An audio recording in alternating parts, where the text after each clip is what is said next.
Ladies and gentlemen, welcome to this first teaching session in the new term on the course on Technology in the Future of Medicine.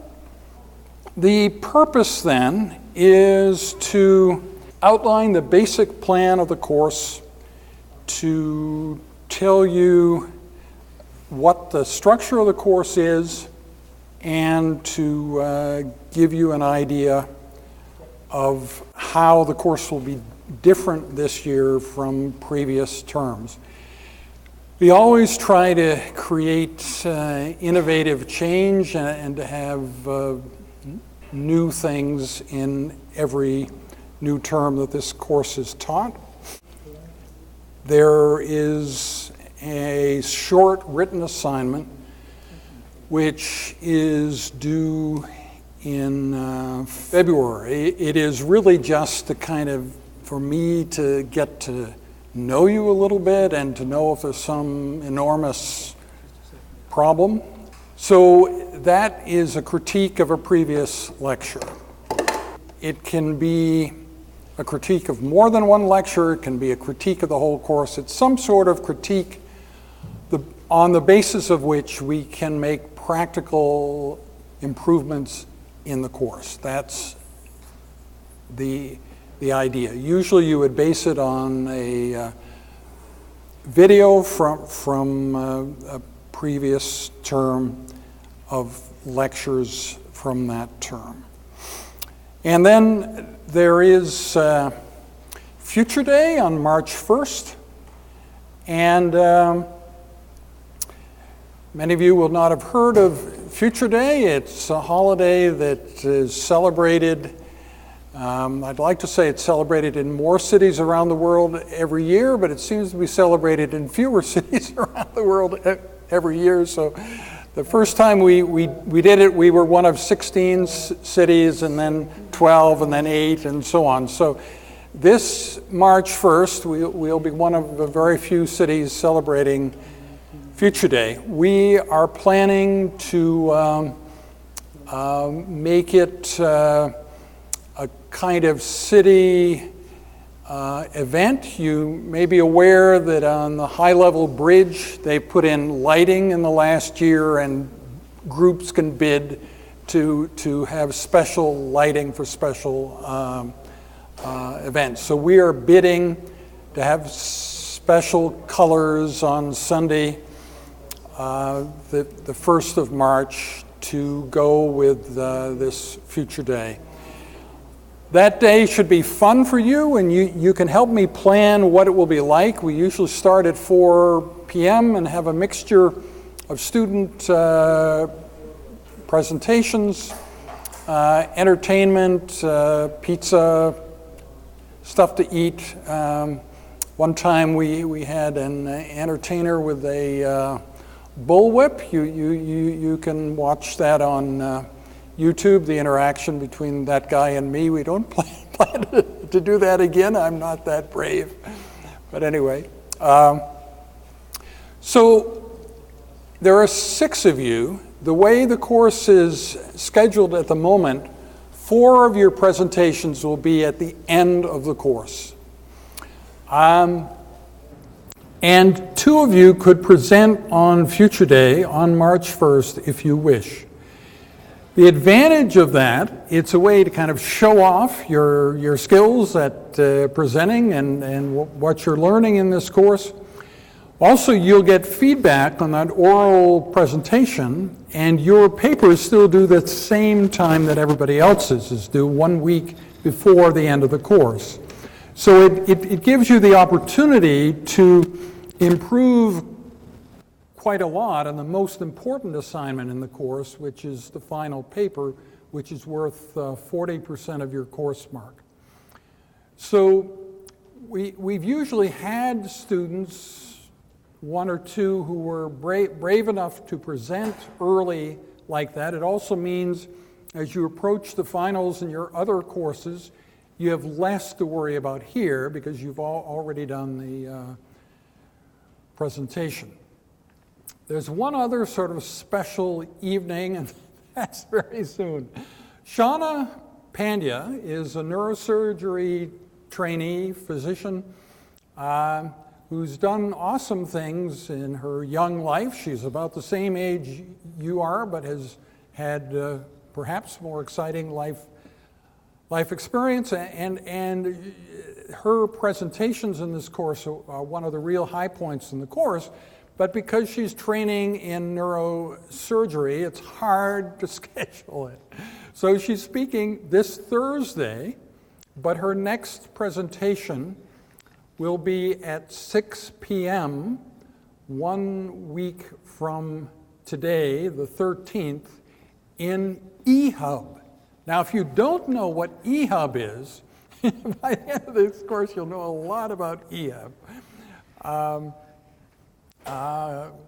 Qasim Razi, who runs eHub, is here, and it's where we'll have Future Day, and he is giving a full teaching session later in the course. He'll speak to you for about 10 or 15 minutes today. So that workshop, her entrepreneurship in medicine workshop, which is one of the high points in the course, will be at an odd time because it's the only time she can do it. So at 6 p.m. a week from today in the eHub space. Where is eHub? In Hub Mall, half of Hub Mall has numbers in the 8900s, and then you go to 9,000, right? So 9007, right across from the pizza place, is what? Right, La Pasta, yeah, is eHub. So that's where we're meeting at 6 p.m. There is also a regular lecture on the 13th. I'm giving a regular lecture at 2, the same as we're doing now. So there's lots of action on the 13th. The format, generally in each 80-minute class period, there's a 10-minute intro, a 50-minute lecture, and then 20 minutes discussion, more or less like that. The discussion is also videoed, and we have video permission sheets here, so you can give us legal permission to use this extremely valuable footage of your questions, which is often the most interesting part of the teaching session. So without you signing that form, we're not able to legally use the things that you say in the video. I also have more posters. You've probably all seen posters because we put posters every place that we can legally think to put them in an attempt to promote this course. But if any of you want to take posters and encourage friends and associates to take the course, that's fine. There are 4 flipped classroom sessions where you'll basically watch a video before and then come in and ask questions of the lecturer. The deadlines, evaluation, I've been through that, and the details of exactly how many marks for this, that, and the other thing are all on the website. And so the critique is 20% of your mark. That's due on February 12th. The presentation is 30%. The paper is 40%, and class participation is 10%. The technological singularity, what is that?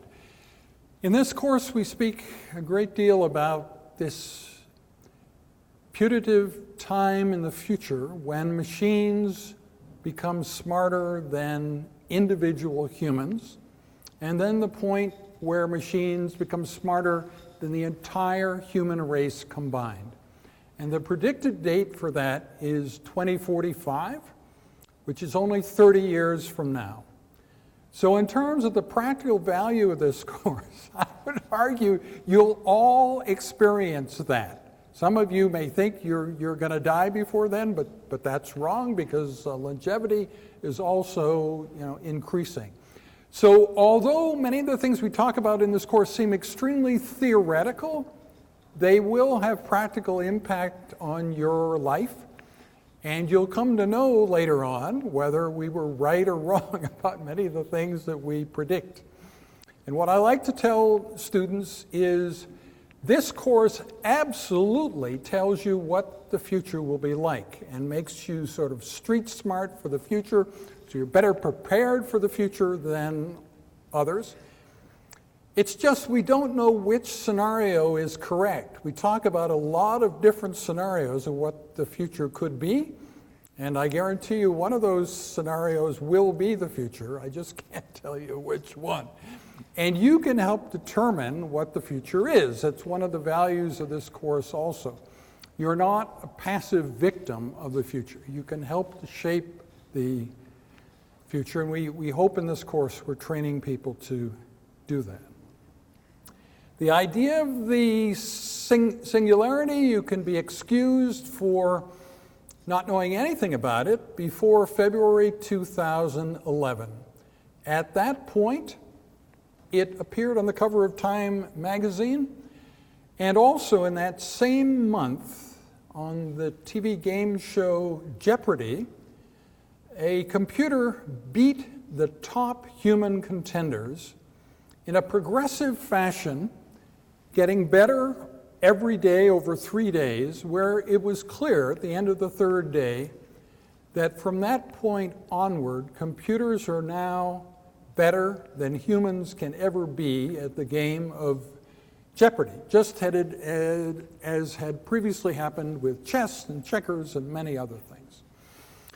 And if you think of the latest automated phone call that you've had where you expected to get a person and you actually got an automated attendant, you will have noticed that maybe that phone call actually dispatched whatever you were calling about more quickly and better and was actually a better experience than if you had reached the real person. Of course, in the beginning that was never the case, but now it is frequently the case. And you're all familiar also with the fact that cell phones are no longer for making phone calls. It's pretty lame to make a phone call. You almost never need to make a real audio phone call anymore because we have so many other ways to communicate. In many ways, every day you're having this idea that computers are replacing what used to be human functions. How was this course devised? We did focus groups with both undergraduate and graduate students, and we really paid attention to what they said. So a lot of the strange and weird parts of the course are directly related to what the students said we should do. For instance, they said we should tell you everything. I said, there's a lot of ways you could present the future. Should I present mainly a positive future? And they said, Dr. Solez, to the best of your ability, tell us everything. They also felt that the classes should be open to the public and as broadly accessible as we can possibly make them. So have as few barriers to people coming and sitting in these seats as there could possibly be. And they also predicted that there would be students who would start taking the course and continue to interact with us sort of forever. And you'll see that. Ross Lockwood, for instance, took the course 3 years ago. He now teaches in the course, but he has had a constant affinity with this course. It's true of several other students too, and some faculty members who have come here year after year, term after term. So if you find yourself doing that, that's good.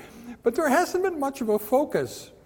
Before our relationship with eHub, the fact that you wanted to stay in contact with this course for all this long period of time was nice, but it wasn't really producing anything. Now, with the eHub link, you would have the opportunity to create companies, to have those companies incubated, to use other university resources to take bright ideas that you have and really make something tangible and meaningful out of them. So I'm quite proud that this term we have a bit more of a conduit to do that than we have had in the past. Now you may wonder about all the cameras. We've got 2 professional cameras and an amateur camera. Why do we have all these cameras? Well, actually, this camera is quite an important part of the course because in addition to this amateur camera shooting video, it also shoots still pictures using a software algorithm. It's a proprietary Sony algorithm called Smile Shutter. It presumably has to do with hand gestures and smiles and symmetrical human beings and all that kind of thing. And depending on what is being shot with that camera, at the end of an 80-minute teaching period, we may end up with 200 or 300 pictures, or 1 or 2, or none. It depends upon the smiles, the animation, and it's a software algorithm determining this. But just as you see there, if you think of taking a picture like that, somebody having their arms held over their head, it'd be hard to do that as a human photographer. But the camera is able to do that easily. It has certain fixed ideas about what the ideal picture is that it's looking for, and as soon as it sees that in the video stream, it captures that still image. So these pictures are quite interesting. They give a very good reflection of the immense variety in the experience that you get in this course, and many of you will find yourself in these pictures over and over again from the discussion period. Now you may wonder why there's so few of us in this huge room, and that is because here at the university there are facilities here in CSIS for shooting broadcast quality video that do not exist anywhere else. So we could not shoot the same quality video if we were in a room of more limited size. On the other hand, the 2 sessions in eHub, that place is just about the right size for us. So you'll certainly feel, you'll feel it's sort of warm and cozy in a way that this huge room isn't. But you'll find your own way, I think, to become comfortable in this large room with so few of us. What can the consequence for students be of taking this course? The video of your presentation can have remarkable impact on your own future. Aisha Harian was a student in this course. Her mentor for her presentation was Earl Waugh, who's sitting there. And we don't really know this very clever title that she had and the excellence of her presentation, how many of those ideas came from her and how many from her mentor. But anyway, it was a very good presentation. Within 3 days of posting it on YouTube, she got this fantastic job offer from New York City, a company she didn't even know existed that had become aware of her through that video, and it perfectly fit in. She already had plans for graduate school starting at a certain point, but she didn't have any plan for the next sort of 6 months, and this was the ideal thing to have happen to her. So it is, I can't guarantee it, but something like that could happen to you in this course. It is at least possible. Jonathan White is sort of a legendary feature of this course. His video from 2011 is the first thing that you encounter when you go to our website, singularitycourse.com. He has also, it's a kind of almost religious quest or something like that. He's changed his thinking about singularitarian things and he's sort of come back around now that his thinking now is more or less the same as it was in the fall of 2011. But you might think you've got one guy giving a lecture every term. He probably gives pretty much the same thing. Absolutely not.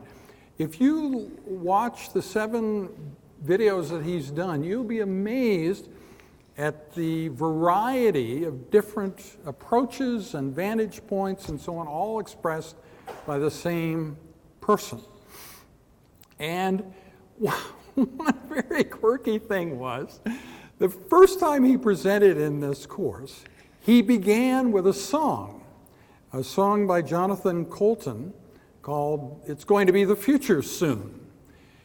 And we're ethical people. Earl Waugh rides me pretty hard about being ethical, and we didn't own the rights to that song. So the very first thing he did in the lecture was to play this song, and we took out the song. So although it's a fantastic lecture, it begins a bit strangely because we're beginning after the song because we didn't have the rights for it. Well, recently he's done a TEDx Edmonton presentation, which is almost identical to what he did in the fall of 2011, except he tells people at the beginning he's going to sing a song at the end, and the only way he could legally put this song in was to sing it himself. So you can finally see him with this song, "It's Going to Be the Future Soon," in that TEDx Edmonton presentation from 2014. So what about just an old-fashioned idea of technology in medicine and how that's progressing? Is that a suitable topic for this course? Is that what you can present to us? Let's say the pacemaker. You're going to tell us the pacemaker was like in 1960 and today, and no, that's not it. That's not what the course is here to do. We're not just looking at sort of linear change in technology in medicine. There are a bunch of themes. One is that of exponential change. Another is one of existential risk, the idea of job loss due to computers taking over human jobs. Those are the things that are the main subjects of this course. They are unusual subjects. You would not have taken another course where you've already studied these things. You have not studied these things before.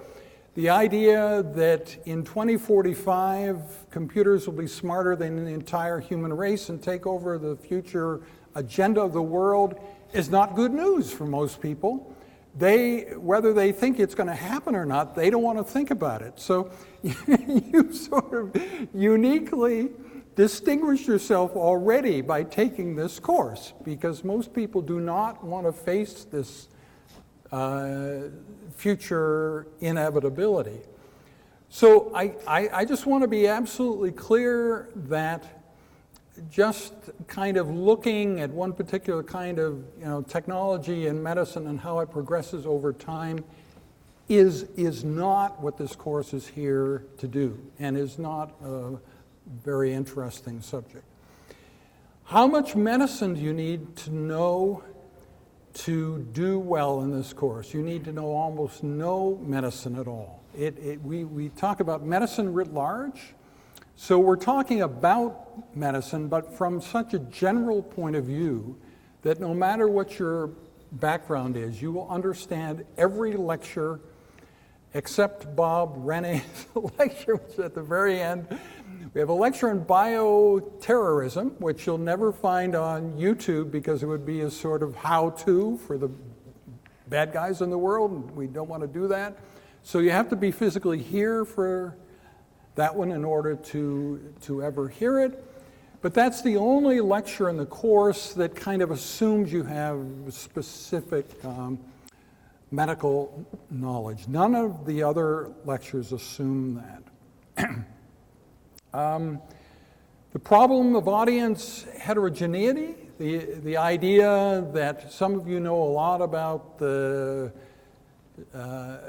singularity, exponential change, Ray Kurzweil's work, and some of you don't know anything. I think that it all comes to a comfortable point, no matter where you're starting with that. You don't have to have already read a lot in this area or have previously studied it.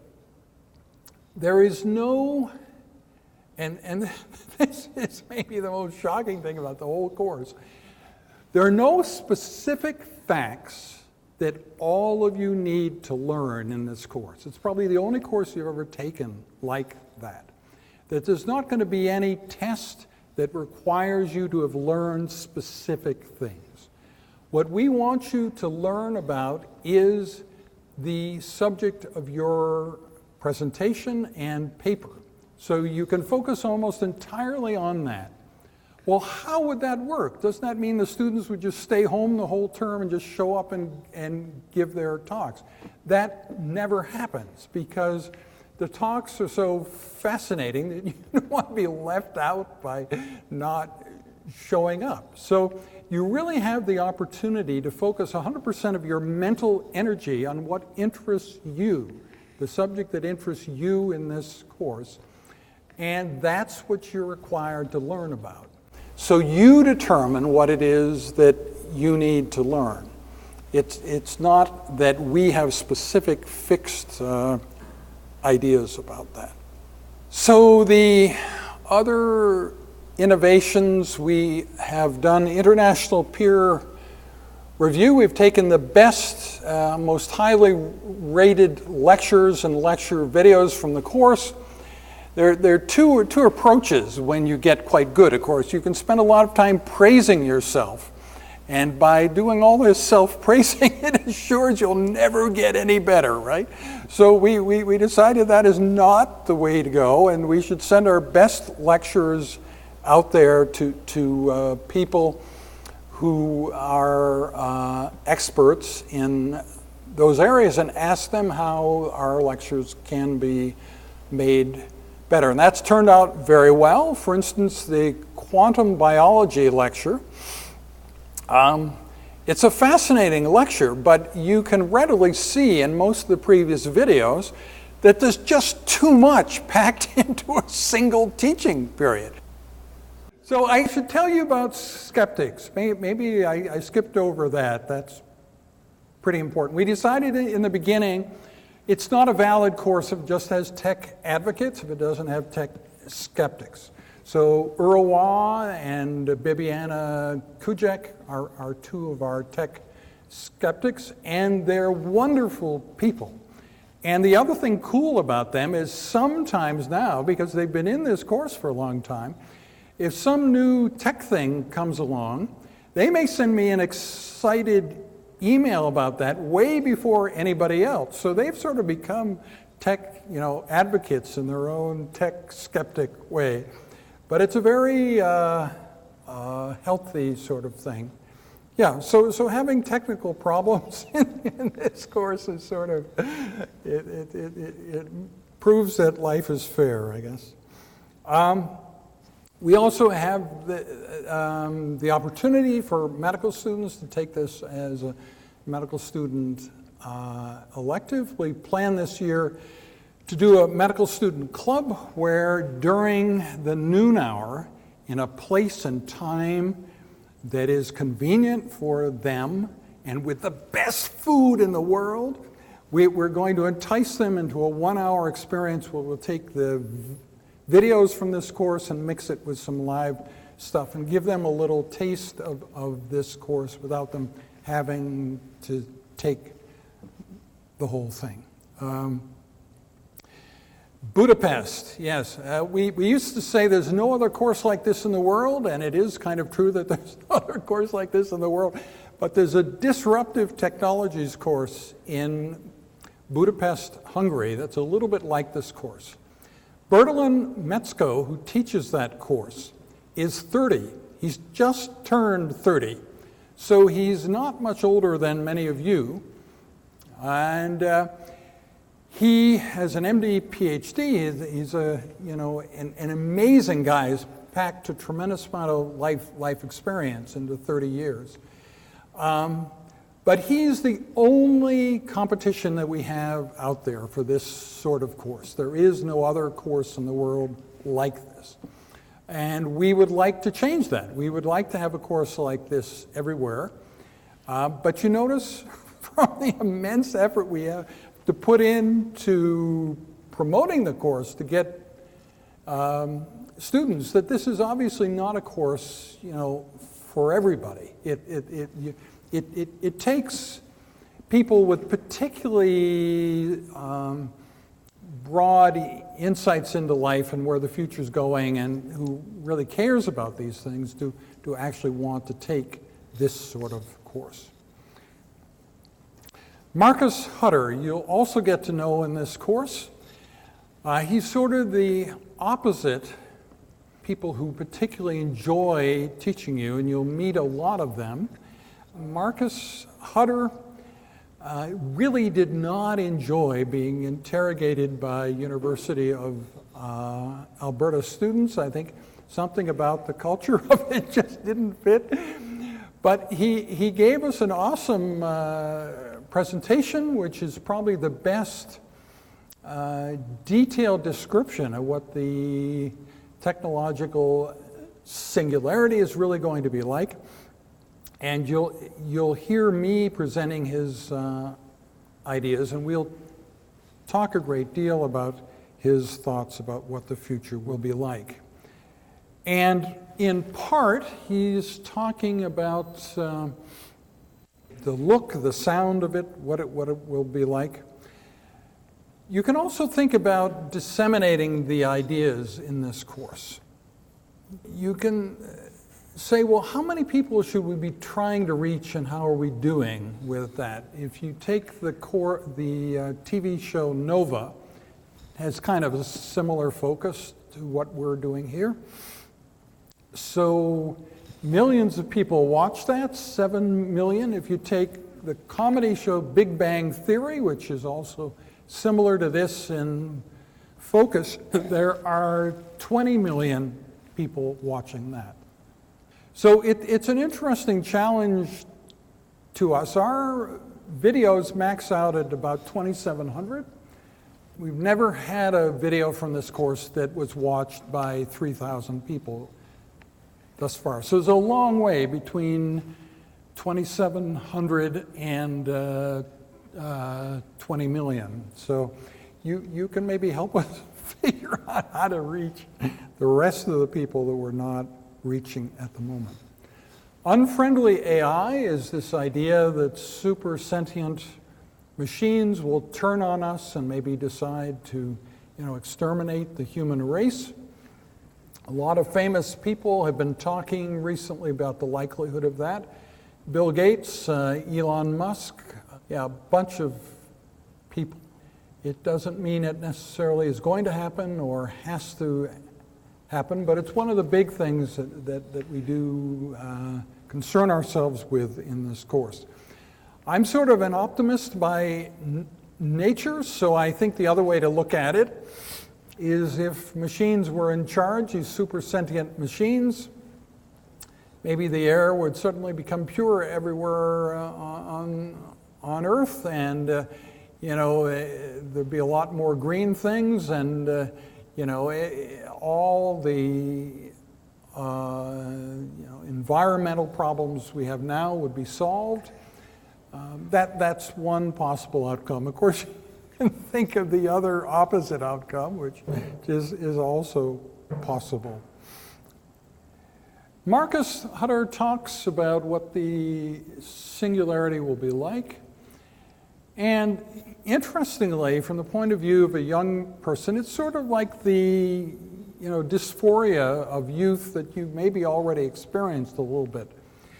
That once we are no longer the smartest thing on the planet, what we do becomes not very important. So this lack of human significance comes about, and maybe we'll become very much more risk takers than we are now, because if we get killed off, we can just back ourselves up from the latest backup of our brain and keep on going. Replicating ourselves also becomes easier, but it's not a very happy world when you think about what Marcus Hutter describes. He also is a young person. I think he's barely 40. And the other thing that I think you'd find kind of cool, if you talk to any AI researcher here about Marcus Hutter, they'll tell you he's not an insider in the AI world, and I'm sure that that's true. So you're getting sort of another point of view on these AI subjects in this course that you won't get in other courses. I feel that we are trying to shape a better world in the long run, and that's the main thing that this course is about. Now, the structure of singularitarian things out there became a lot simpler recently. Singularity University went for profit. They're sort of beneficial or benign for profit. And they bought up everything in sight. Singularity Summit, a lot of other singularitarian related things came under their aegis. So we're almost the only independent singularitarian entity left out there, and that's also sort of cool, that we don't have any formal relationship with them. Most of you are carrying in your pockets right now something made in Foxconn. Foxconn is where Samsung and Apple make their devices in China. And if you don't think that the replacement of human labor is real, the plan in Foxconn is to replace 1 million human workers with 1 million robots. And they've already done the first 100,000. They had a lot of suicides, a lot of unhappy workers. The robots are not unhappy at all. It's all going quite well. But it really gives you pause when you realize that this is happening and that it's related to your own lives, because likely the things you're using right at this moment were made in that factory. And what about medicine's future? I'll obviously talk a lot about this in other lectures. But if you think of medicine as just diseases and therapies, that's a very limited view. But we could eliminate all diseases we know today and still have a terrible, terrible world. You could have a world where the only diseases are man-made diseases created by bioterrorism that by definition have no treatment or no easy antidote. There are also the problems of human enhancement and improving society. So in both of those areas, physicians will never run out of things to do, even if there are no diseases left. There's an unending human wish to be better, to be more capable. And it's not only physical enhancement, moral, spiritual. So there is no end to that wish. And then you can also talk about the same thing with society. So there's a tremendous challenge in medicine in the future, even if diseases that we know today are all eliminated. This is relevant to your life. I said that earlier. I think you're probably skeptical, but anyway, you will experience the things that we're talking about in this course. You will be able to determine whether we were right or wrong about them. This idea that physicians are the natural attorneys of the poor and should be fixing the social problems that create the ills in society is part of this idea of social responsibility of medicine, which is a very important part of the mandate of the Faculty of Medicine here. This is my Singularity University class. In 2010, I took the Singularity University Executive Course, and I was the only full-time university faculty member to do that. Most people who were there were corporate CEOs and government officials and things like that. There were no other academics like me. I had been arguing for some time for a new cross-disciplinary structure to prepare students for the future. And I'd been speaking about this as if I expected someone else to do it. And it seemed to me more and more that since I'm a full-time faculty member at a university, that if I wanted this done, I should probably do it. So that's how this course came about. We've talked about a lot of negative things thus far. You also need to be aware of the idea of abundance and a post-scarcity world. All of you, your entire lives, you wake up every morning with the assumption that there are things you want, you can never have, things you want to do, you can never do. And you probably believe that will always be the case. Those limits will always be there. But in theory, in the future, the price of valuable things will come down to approximately zero. Virtual reality will be better than real and possible to share with friends. So any experience you want, you can have, and anything you want, you can have. And any work that you have to do now that you don't enjoy, robots will be able to do.